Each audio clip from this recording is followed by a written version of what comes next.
ఇప్పుడు పల్లెటూర్లలో ఏం నడుస్తుంది అంటే పత్తి చేనులలో పత్తేరుడు నడుస్తుంది. ఇప్పుడు అర్థమైందా వీడియోలు ఎందుకు లేట్ అవుతున్నాయి? ఒక పురుగు కూడా ఇంటికాడ ఉంటలేరు. లేచినోళ్ళు, లెవ్వనోళ్ళు, ముసలోళ్ళు, ముడిగోళ్ళు అందరు పత్తేర పోతురు. ఎంత హుషారుగా అందరు పత్తేరటానికి పోయినా పత్తి చేనులు ఈసారి తొందరగా లూటి పోతాయి. మా పత్తి మొన్నటిదాకా ఎంత పచ్చగా నిగనిగలాడుకుంటుండేది.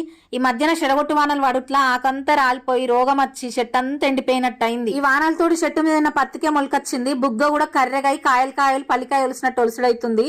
అట్లా ఒలుసుట్ల పని కూడా దుగుతలేదు. ఇటు పత్తి వెళ్తలేదు, అటు మస్తు కైకిళ్ళు అవుతున్నాయి. ఈసారి పత్తి వేస్ట్ ఏమెళ్ళది. ఇంకోసారి బాగా వలిగినాక ఒక్కసారి ఏర్తం కావచ్చు.